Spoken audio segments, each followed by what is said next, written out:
ਸਤਿ ਸ਼੍ਰੀ ਅਕਾਲ ਜੀ। मैं आस करदा तुसी तंदुरुस्त होवोगे, ठीक ठाक होवोगे ते चढ़दी कला च होवोगे। कुछ दो चार गल्लां तुहाडे नाल शेयर करनियां सी, इस करके रूबरू होया। गल ये आ भी संघर्ष चल रहा ते पंजाब किसानी दे संघर्ष च आपदी होंद दी लड़ाई लड़ रहा। कईयां दे गल ये समझ आ रही आ, कईयां दे नहीं आ रही भी लड़ाई ਜਦੋਂ ਆਪਾਂ ਕਹਿੰਦੇ ਆ ਹੋਂਦ ਦੀ ਆ ਤਾਂ ਹੋਂਦ ਦੀ ਕਿਵੇਂ ਆ। ਇਹਦੇ ਤੇ ਹਾਲਾਂਕਿ ਆਪਾਂ ਬੜੀਆਂ ਗੱਲਾਂ ਕਰ ਚੁੱਕੇ ਆ, ਹੋਰ ਕਰਾਂਗੇ। ਪਰ ਜਿਸ ਢੰਗ ਨਾਲ ਕਿਸਾਨ ਜਥੇਬੰਦੀਆਂ ਦਿੱਲੀ ਗਈਆਂ ਤੇ ਕਿਸਾਨ ਜਥੇਬੰਦੀਆਂ ਦੇ ਆਗੂਆਂ ਨੇ ਸਿਰਫ ਇੱਕ ਆਰਥਿਕਤਾ ਦੀ ਗੱਲ ਕੀਤੀ, ਇਕਨੋਮਿਕ ਬਲੌਕੇਡ ਦੀ ਗੱਲ ਕੀਤੀ, ਤਾਂ ਮੈਨੂੰ ਇਹਦੇ ਤੇ ਬੜੀ ਚਿੰਤਾ ਹੋਈ। ਕਿਉਂਕਿ ਪੰਜਾਬ ਜਿਹੜੀ ਲੜਾਈ ਲੜ ਰਿਹਾ ਉਹ ਕੱਲੀ ਆਰਥਿਕ ਲੜਾਈ ਨਹੀਂ ਆ, ਰਿਆਇਤਾਂ ਦੀ ਲੜਾਈ ਨਹੀਂ ਲੜਦੀ ਹੁੰਦੀ ਕੌਮ। ਔਰ ਉਹ ਲੋਕ ਜਿਹੜੀ ਪਾਤਸ਼ਾਹੀ ਦਾਵਾ ਰੱਖਦੀ ਆ ਉਹ ਰਿਆਇਤਾਂ ਦੀ ਲੜਾਈ ਨਹੀਂ ਲੜਦੀ ਹੁੰਦੀ। ਅਸੀਂ ਆਪਦੇ ਹੱਕਾਂ ਦੀ ਲੜਾਈ ਲੜ ਰਹੇ ਹਾਂ। ਕਿਉਂਕਿ ਜਦੋਂ ਤੱਕ ਪੰਜਾਬ ਕੋਲੇ ਆਪਦੇ ਫੈਸਲੇ ਲੈਣ ਦਾ ਹੱਕ ਨਹੀਂ ਹੋਊਗਾ ਉਦੋਂ ਤੱਕ ਪੰਜਾਬ ਦੇ ਮਸਲਿਆਂ ਦਾ ਹੱਲ ਨਹੀਂ ਹੋ ਸਕਦਾ। ਸੋ ਇਸੇ ਕਰਕੇ ਆਪਾਂ ਜਦੋਂ ਫੈਡਰਲ ਸਟਰਕਚਰ ਦੀ ਗੱਲ ਕਰਦੇ ਹਾਂ, ਖੁਦ ਮੁਖਤਿਆਰੀ ਦੀ ਗੱਲ ਕਰਦੇ ਹਾਂ, ਸੋ ਇਹਦਾ ਮਤਲਬ ਇਹੀ ਆ ਵੀ ਪੰਜਾਬ ਕੋਲੇ ਜਾਂ ਹੋਰ ਸੂਬਿਆਂ ਕੋਲੇ ਵੀ we are not saying that only give it to Punjab, we are saying give it to everyone, give it to all the states. So that means center state relationship we have to fight or struggle to redefine it. So ਗੱਲ ਜਿਹੜੀ ਆਪਾਂ ਕਰ ਰਹੇ ਹਾਂ ਉਹ ਇਹ ਕਰ ਰਹੇ ਹਾਂ ਵੀ ਸੈਂਟਰ ਸਟੇਟ ਰਿਲੇਸ਼ਨਸ਼ਿਪ ਨੂੰ ਜਦੋਂ ਤੱਕ ਸਰਕਾਰ ਰੀਡਿਫਾਈਨ ਨਹੀਂ ਕਰਦੀ ਤੇ ਉਹ ਕੱਲਾ ਪੰਜਾਬ ਦਾ ਸੰਘਰਸ਼ ਨਹੀਂ ਆ। ਇਹ ਨਾ ਮੰਨੋ ਤੁਸੀਂ ਕੱਲਾ ਪੰਜਾਬ ਦਾ ਸੰਘਰਸ਼ ਆ, ਇਹ ਸੰਘਰਸ਼ ਹੋਰ ਸਾਰੇ ਸੂਬਿਆਂ ਦਾ ਵੀ ਆ, ਜਿਹਦੇ 'ਚ ਜਿਹੜੇ ਮੋਹਰੀ ਸੂਬੇ ਆ ਤਾਮਿਲਨਾਡੂ, ਮਹਾਰਾਸ਼ਟਰਾ, ਈਵਨ ਕੇਰਲਾ, ਨਾਗਾਲੈਂਡ, ਹੋਰ ਕਸ਼ਮੀਰ, ਪੰਜਾਬ, ਇਹ ਮੋਹਰੀ ਸੂਬੇ ਆ। ਇਹਨਾਂ ਨੇ ਹਮੇਸ਼ਾ ਹੀ ਜਿਹੜਾ ਸੈਂਟਰ ਸਟੇਟ ਰਿਲੇਸ਼ਨਸ਼ਿਪ ਆ, ਦਿੱਲੀ ਜਿਵੇਂ ਪਾਵਰ ਨੂੰ ਸੈਂਟਰਲਾਈਜ਼ ਕਰ ਰਹੀ ਆ ਉਹਨੂੰ ਚੈਲੰਜ ਕਰਦੇ ਰਹੇ ਆ ਇਹ। ਸੋ ਅੱਜ ਵੀ ਸਟਰਗਲ ਸਾਡੀ ਉਹੀ ਆ ਜਦੋਂ ਅਸੀਂ ਕਿਸਾਨੀ ਦੇ ਸੰਘਰਸ਼ 'ਚ। ਪਰ ਕਿਸਾਨੀ ਦੇ ਸੰਘਰਸ਼ ਦੇ ਮਸਲੇ ਵੀ ਜਦੋਂ ਤੱਕ ਸੈਂਟਰ ਸਟੇਟ ਰਿਲੇਸ਼ਨਸ਼ਿਪ ਨੂੰ ਆਪਾਂ ਰੀਡਿਫਾਈਨ ਨਹੀਂ ਕਰਾਂਗੇ ਉਦੋਂ ਤੱਕ ਉਹ ਹੱਲ ਨਹੀਂ ਹੋ ਸਕਦੇ।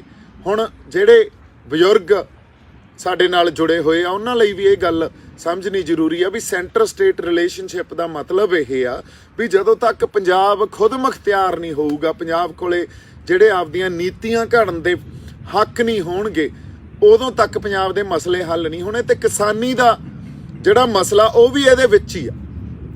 ਇਹ ਤੋਂ ਬਿਨਾਂ ਕਿਸਾਨੀ ਦਾ ਸਾਡਾ ਸੰਘਰਸ਼ ਆ ਇਹ ਮਸਲਾ ਵੀ ਹੱਲ ਨਹੀਂ ਹੋਣਾ। ਕਿਉਂਕਿ ਮੈਂ ਵਾਰ-ਵਾਰ ਇਹੀ ਗੱਲ ਕਹਿਣਾ ਹੁੰਦਾ ਵੀ ਜਿਹੜਾ ਸਾਡਾ ਮਾਡਲ ਸੀਗਾ ਕਿਸਾਨੀ ਦਾ, ਪੰਜਾਬ ਅਸੀਂ ਖੇਤੀ ਕਰਦੇ ਹਾਂ, ਵਾਹੀ ਕਰਦੇ ਹਾਂ ਪਿਛਲੇ ਮੈਨੂੰ ਲੱਗਦਾ 50 ਕੁ ਸਾਲਾਂ ਤੋਂ, ਉਹ ਮਾਡਲ ਫੇਲ ਹੋ ਗਿਆ। ਉਸ ਮਾਡਲ ਨੇ ਕੱਲਾ ਸਾਨੂੰ ਦੇਖੋ ਰੇਹਾਂ ਸਪਰੇਆਂ ਪੀ ਕੇ ਜਿਹੜੇ ਖੁਦਕੁਸ਼ੀਆਂ ਕਰਦੇ ਰਹੇ, ਸਾਡੇ ਤੇ ਲਿਮਟਾਂ ਆਪਾਂ ਲੈ ਕਰਜ਼ੇ ਚੜਾ ਲਏ, ਪਰ ਉਸ ਮਾਡਲ ਨੇ ਇਹੀ ਗੱਲਾਂ ਨਹੀਂ ਦਿੱਤਾ। ਉਸ ਮਾਡਲ ਨੇ ਦੇਖੋ ਸਾਡੀ ਧਰਤੀ ਦਾ ਕੀ ਹਾਲ ਕਰਤਾ, ਸਾਡੇ ਪਾਣੀ ਦਾ ਕੀ ਹਾਲ ਕਰਤਾ, ਇਹ ਸਾਡੇ ਸਰਮਾਏ ਸੀ। ਸੋ ਜੇ ਅੱਜ ਆਪਾਂ ਕਿਸੇ ਹੱਲ ਦੀ ਗੱਲ ਕਰਨੀ ਆ ਤਾਂ ਹੱਲ ਪੰਜਾਬ ਕੋਲੇ ਆਪਦਾ ਖੇਤੀਬਾੜੀ, ਪੰਜਾਬ ਕੇਂਦਰਿਤ ਖੇਤੀਬਾੜੀ ਮਾਡਲ ਹੋਵੇ। ਇਹ ਤੋਂ ਬਿਨਾਂ ਪੰਜਾਬ ਕੋਲੇ ਕੋਈ ਹੱਲ ਨਹੀਂ ਆ।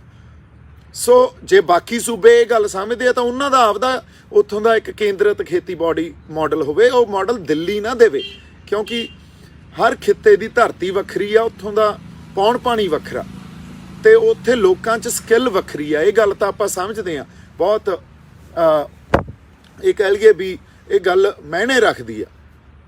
ਸੋ ਜਦੋਂ ਪੰਜਾਬ ਕੇਂਦਰਿਤ ਖੇਤੀਬਾੜੀ ਮਾਡਲ ਦੀ ਗੱਲ ਕਰਦੇ ਆ ਤਾਂ ਇਹ ਖੁਦ ਮੁਖਤਿਆਰੀ ਦੀ ਸਟਰਗਲ ਦਾ ਪਾਰਟ ਹੀ ਆ।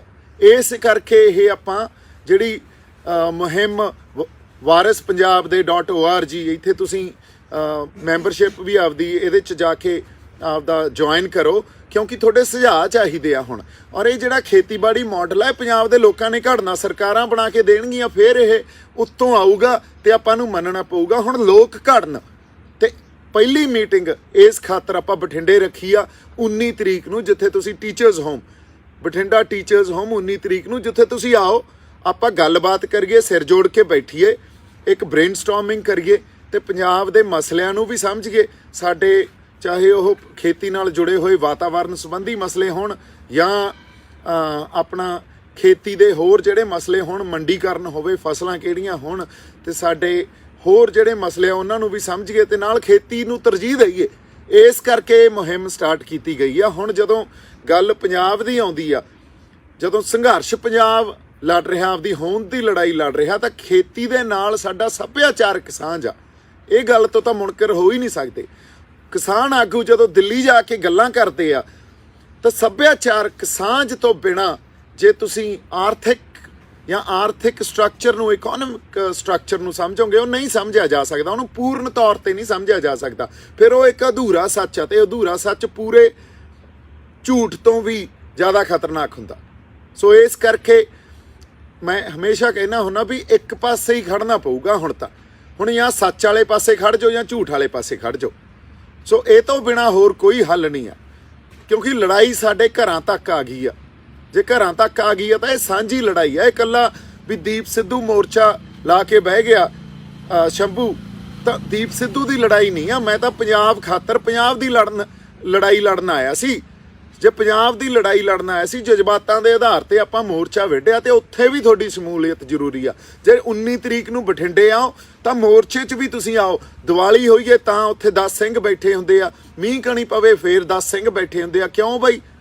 ਤੁਸੀਂ ਬਥੇਰੇ ਮੈਨੂੰ ਇੱਥੇ ਫੇਸਬੁੱਕ ਤੇ ਮੈਨੂੰ ਬੜਾ ਹੌਸਲਾ ਅਫਜ਼ਾਈ ਦਿੰਦੇ ਹੋ, ਮੈਨੂੰ ਕਹਿੰਦੇ ਹੋ ਵੀ ਅਸੀਂ ਨਾਲ ਆ ਬਾਈ ਤੇਰੇ, ਪਰ ਨਾਲ ਆ ਤਾਂ ਬਾਈ ਜੀ ਫਿਰ ਟਾਈਮ ਕੱਢ ਕੇ ਆਉਣਾ ਵੀ ਪਊਗਾ, ਕਿਉਂਕਿ ਇੱਕ ਸਾਂਝੀ ਲੜਾਈ ਲੜ ਰਹੇ ਹਾਂ। ਇਹ ਪੰਜਾਬ ਆਪਦੀ ਇੱਕ ਸਾਂਝੀ ਲੜਾਈ ਲੜ ਰਿਹਾ। ਸੋ ਮੇਰੀ ਜਿਹੜੀ ਤੁਹਾਨੂੰ ਬੇਨਤੀ ਆ, ਮੈਂ ਅਰਜ਼ ਇਹੀ ਕਰਦਾ ਹੁੰਦਾ ਵੀ ਅਸੀਂ ਆਖਰੀ ਪੜਾਅ ਜਿਹੜਾ ਕਹਿ ਲਓ ਲੜਾਈ ਦਾ, ਜਾਂ ਕੁਛ ਲੜਾਈ ਜਿਹੜੀ ਉੱਥੋਂ ਤੱਕ, ਕੁਛ ਲੜਾਈਆਂ ਪਹੁੰਚ ਜਾਂਦੀਆਂ, ਜੰਗਾਂ ਉੱਥੋਂ ਤੱਕ ਪਹੁੰਚ ਜਾਂਦੀਆਂ ਵੀ ਹੁਣ ਇਦੋਂ ਬਾਅਦ ਫੈਸਲਾ ਕੁੰਨ ਲੜਾਈ ਆ। ਬਸ ਜੇ ਫੈਸਲਾ ਕੁੰਨ ਆ ਤਾਂ ਤੁਹਾਡੀ ਜ਼ਰੂਰਤ ਆ, ਉਸ ਪੰਜਾਬ ਦੀ ਹਰ ਰੂਹ ਦੀ ਜ਼ਰੂਰਤ ਆ ਜਿਹੜੀ ਪੰਜਾਬ ਖਾਤਰ ਆਪਦੇ ਅੰਦਰ ਦਰਦ ਪਾਲੀ ਬੈਠੀ ਆ।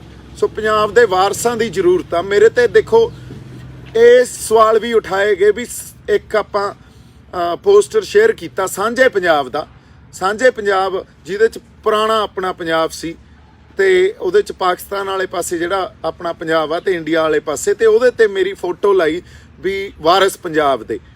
ਉਹ ਮੈਂ ਕੱਲਾ ਵਾਰਿਸ ਨਹੀਂ ਆ ਬਾਈ ਜੀ, ਵਾਰਿਸ ਆਪਾਂ ਸਾਰੇ ਆ। ਔਰ ਉਹ ਹੋਰ ਬਹੁਤ ਸ਼ਖਸੀਅਤਾਂ ਨੂੰ ਫੋਟੋ ਭੇਜੀ ਗਈ ਸੀ, ਉਹਨਾਂ ਨੇ ਨਹੀਂ ਸ਼ੇਅਰ ਕੀਤੀ, ਪਰ ਉਹ ਸਾਂਝੇ ਪੰਜਾਬ ਦੇ ਉੱਤੇ ਜੋ ਲਿਖਿਆ ਉਹ ਬੜਾ ਇੰਪੋਰਟੈਂਟ ਸੀ ਵੀ ਪੰਜਾਬ ਕੇਂਦਰਿਤ ਖੇਤੀਬਾੜੀ ਮਾਡਲ ਆਪਾਂ ਆਪਦਾ ਇੱਕ ਪਹਿਲਾਂ ਉਸਾਰੀਏ ਤੇ ਫਿਰ ਉਹਨੂੰ ਲਾਗੂ ਕਰਾਉਣ ਵਾਸਤੇ ਸਟਰਗਲ ਕਰੀਏ। ਔਰ ਸਟਰਗਲ ਦੋ ਤਰੀਕਿਆਂ ਨਾਲ ਹੁੰਦੀ ਆ ਹਮੇਸ਼ਾ। ਤੁਸੀਂ ਇਹ ਨਾ ਸਮਝੋ ਵੀ ਸਰਕਾਰਾਂ ਹੀ ਲਾਗੂ ਕਰ ਸਕਦੀਆਂ, ਰਾਜਸੀ ਢੰਗ ਨਾਲ ਹੀ ਕੋਈ ਸਿਸਟਮ ਲਾਗੂ ਹੋ ਸਕਦਾ, ਸੋਸ਼ਲ ਢੰਗ ਨਾਲ ਜਾਂ ਸਮਾਜਿਕ ਤੌਰ ਤੇ ਵੀ ਲਾਗੂ ਹੋ ਸਕਦਾ। ਇਸੇ ਕਰਕੇ ਜਦੋਂ ਸਟਰਗਲ ਨੂੰ ਸਮਝਣਾ ਉਦੋਂ ਦੋ ਪੱਖ ਸਮਝਣੇ ਬਹੁਤ ਜ਼ਰੂਰੀ ਆ, ਜਿਹਦੇ 'ਚ ਪੋਲੀਟੀਕਲ ਤੇ ਸੋਸ਼ਲ, ਇਹ ਦੋਨਾਂ ਤੋਂ ਬਿਨਾਂ, ਤੇ ਨਾਲ ਕਲਚਰਲ, ਇਹ ਤਿੰਨ ਚੀਜ਼ਾਂ ਤੋਂ ਬਿਨਾਂ ਆਪਾਂ ਜੇ ਕਹਿ ਦਈਏ ਵੀ ਕੋਈ ਸਟਰਗਲ ਕੰਪਲੀਟ ਹੋ ਸਕਦੀ ਹੈ, ਉਹ ਨਹੀਂ ਹੋ ਸਕਦੀ। ਅਗਲੀ ਗੱਲ ਜਿਹੜੀ ਮੈਂ ਤੁਹਾਡੇ ਨਾਲ ਕਰਨੀ ਚਾਹੁੰਦਾ ਸੀ, ਸੋ ਵਾਰਿਸ ਪੰਜਾਬ ਦੇ ਆਪਾਂ ਸਾਰੇ ਆ। ਮੈਂ ਤਾਂ ਆਪਦਾ ਫਰਜ਼ ਨਿਭਾਇਆ, ਔਰ ਸਾਂਝਾ ਪੰਜਾਬ ਉਹਦੇ 'ਚ ਨਕਸ਼ਾ ਇਸ ਕਰਕੇ ਦਿੱਤਾ ਗਿਆ ਕਿਉਂਕਿ 1849 ਤੋਂ ਬਾਅਦ ਜਦੋਂ ਸਾਡੇ ਕੋਲੇ ਉਹ ਪੰਜਾਬ ਸੀ, ਉਦੋਂ ਬਾਅਦ ਸਾਡੇ ਕੋਲੇ ਆਪਦਾ ਖੇਤੀਬਾੜੀ ਮਾਡਲ ਨਹੀਂ ਰਿਹਾ। ਪਹਿਲਾਂ ਅੰਗਰੇਜ਼ ਸਰਕਾਰ ਲੈ ਗਈ, ਫਿਰ ਦਿੱਲੀ ਸਰਕਾਰ ਲੈ ਗਈ, ਤਾਂ ਪੰਜਾਬ ਕੇਂਦਰਿਤ ਖੇਤੀਬਾੜੀ ਮਾਡਲ ਜਿਹੜਾ ਲਾਸਟ ਆਪਣੇ ਕੋਲੇ ਸੀ ਉਹ 1849 'ਚ ਸੀ। ਸੋ ਇਸ ਕਰਕੇ ਉਹ ਇੱਕ ਸਿੰਬੋਲਿਕ ਗੱਲ ਸੀ ਵੀ 1849 ਤੋਂ ਬਾਅਦ ਆਓ ਹੁਣ ਜੁੜ ਕੇ ਬੈਠੀਏ, ਸਿਰ ਜੋੜ ਕੇ ਬੈਠੀਏ, ਸੰਵਾਦ ਕਰੀਏ ਤੇ ਇੱਕ ਪੰਜਾਬ ਕੇਂਦਰਿਤ ਖੇਤੀਬਾੜੀ ਮਾਡਲ ਆਪਾਂ ਉਸਾਰੀਏ। ਸੋ ਗੱਲਾਂ ਨੂੰ ਜਦੋਂ ਆਪਾਂ ਕਿਸੇ ਤੇ ਤੌਹਮਤਾਂ ਲਾਉਣੀਆਂ ਨਾ ਜਾਂ ਲੱਤ ਖਿੱਚਣੀ ਆ, ਮੇਰੇ ਖਿਆਲ 'ਚ ਉਦੋਂ ਪਹਿਲਾਂ ਗੱਲਾਂ ਨੂੰ ਵਿਚਾਰ ਲੈਣਾ ਚਾਹੀਦਾ।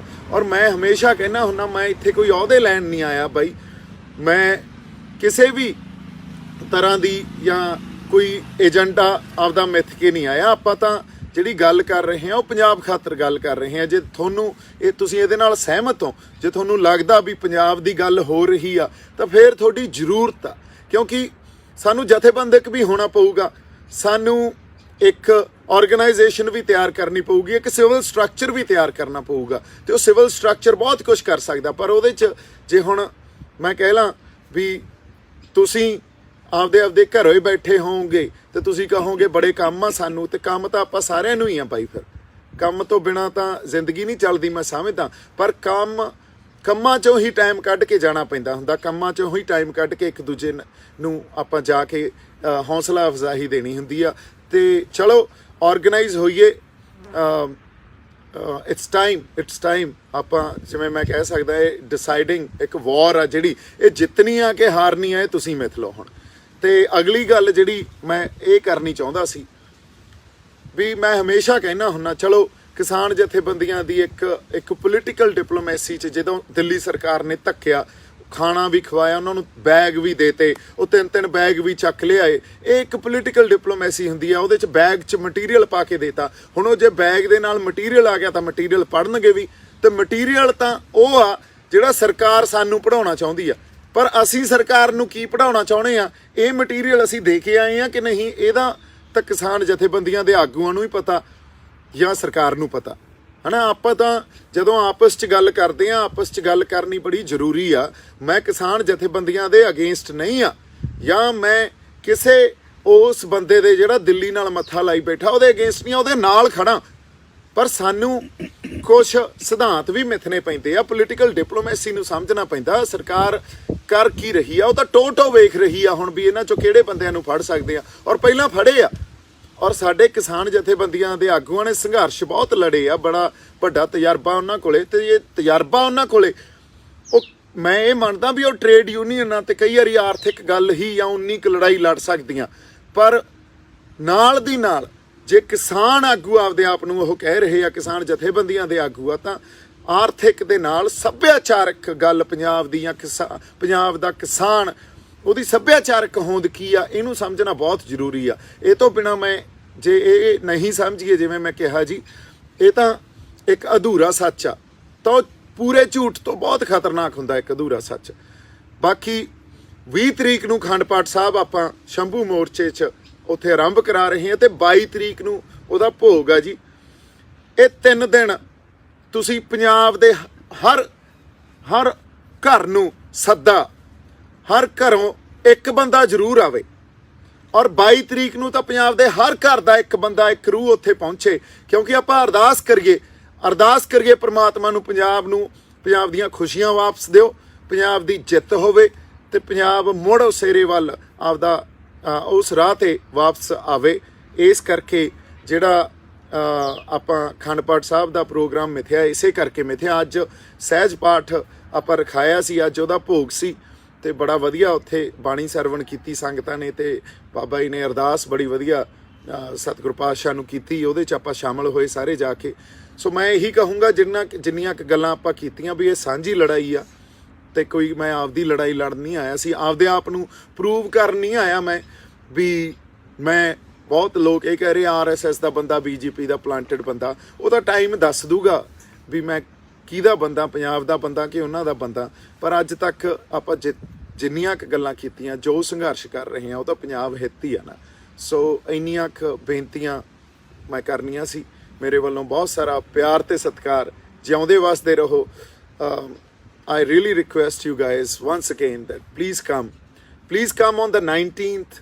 Bathinda, it's my own city, so please come on the 19th. I'll see you at Teachers Home in Bathinda, and 20th, 21st and 22nd Akhand Path Sahib ਦਾ ਪ੍ਰਕਾਸ਼ ਆ ਜਿਹੜਾ, ਉਹ 20th ਨੂੰ ਆ, 20 ਤਰੀਕ ਨੂੰ ਆ, ਤੇ 22 ਤਰੀਕ ਨੂੰ ਭੋਗ ਆ। ਸੋ ਵੰਸ ਅਗੇਨ ਮੈਂ ਇੱਕ ਸੱਦਾ ਦਿੰਦਾ, ਜੀ ਆਇਆਂ ਕਹਿਣਾ ਪੰਜਾਬ ਦੇ ਹਰ ਘਰ 'ਚੋਂ ਇੱਕ ਬੰਦੇ ਨੂੰ 22 ਤਰੀਕ ਨੂੰ ਜ਼ਰੂਰ ਮਿਲੋ ਸ਼ੰਭੂ ਮੋਰਚੇ ਤੇ, ਆਪਾਂ ਇਕੱਠੇ ਹੋ ਕੇ ਅਰਦਾਸ ਕਰੀਏ। ਮੇਰੇ ਵੱਲੋਂ ਪਿਆਰ ਤੇ ਸਤਿਕਾਰ। ਜਿਉਂਦੇ ਵਾਸਤੇ ਰਹੋ। ਸਤਿ ਸ਼੍ਰੀ ਅਕਾਲ ਜੀ। ਜੇਕਰ ਤੁਸੀਂ ਆਪਣੇ ਘਰ ਨੂੰ ਲਾਉਣਾ ਚਾਹੁੰਦੇ ਹੋ 4 ਚੰਦ, ਜਾਂ ਫਿਰ ਤੁਹਾਡੇ ਘਰ ਹੈ ਲੜਕੀ ਦਾ ਵਿਆਹ, ਤਾਂ ਯਾਦ ਰੱਖੋ ਇੱਕ ਹੀ ਨਾਮ, Balaji steel furniture and wood works, ਜੋ ਦੀਵਾਲੀ ਦੇ ਤਿਉਹਾਰ ਤੇ ਲੈ ਕੇ ਆਏ ਨੇ ਵੱਡੀਆਂ ਆਫਰਸ, ਜਿੱਥੇ ਤੁਸੀਂ ਬੈੱਡ, ਸੋਫਾ, ਡਾਈਨਿੰਗ ਟੇਬਲ ਆਦਿ ਬਾਜ਼ਾਰ ਨਾਲੋਂ ਘੱਟ ਅਤੇ ਆਸਾਨ ਕਿਸ਼ਤਾਂ ਤੇ ਖਰੀਦ ਸਕਦੇ ਹੋ। ਅਤੇ ਨਾਲ ਹੀ ਹਰ ਚੀਜ਼ ਖਰੀਦਣ ਤੇ ਮਿਲਣਗੇ ਦਿਲ ਖਿੱਚਵੇਂ ਗਿਫਟ। ਵੱਡਿਆਂ ਦੇ ਨਾਲ ਬੱਚਿਆਂ ਦਾ ਵੀ ਰੱਖਿਆ ਜਾ ਰਿਹਾ ਹੈ ਖਾਸ ਖਿਆਲ, ਕਿਉਂਕਿ ਲੋਹੇ ਦੀ ਅਲਮਾਰੀ ਨਾਲ ਬੱਚਿਆਂ ਲਈ ਅਲਮਾਰੀ ਅਤੇ ਸੋਫੇ ਦੇ ਨਾਲ ਮਿਲੇਗਾ ਬੱਚਿਆਂ ਲਈ ਸਟੱਡੀ ਟੇਬਲ ਬਿਲਕੁਲ ਫ੍ਰੀ। ਫਿਰ ਦੇਰ ਕਿਉਂ, ਹੁਣੇ ਆਓ Balaji steel furniture and wood works, Palahi road, Phagwara. ਸਾਡੇ ਫੋਨ ਨੰਬਰ ਹਨ 01824 229842, 98762 03006, 97797 91821।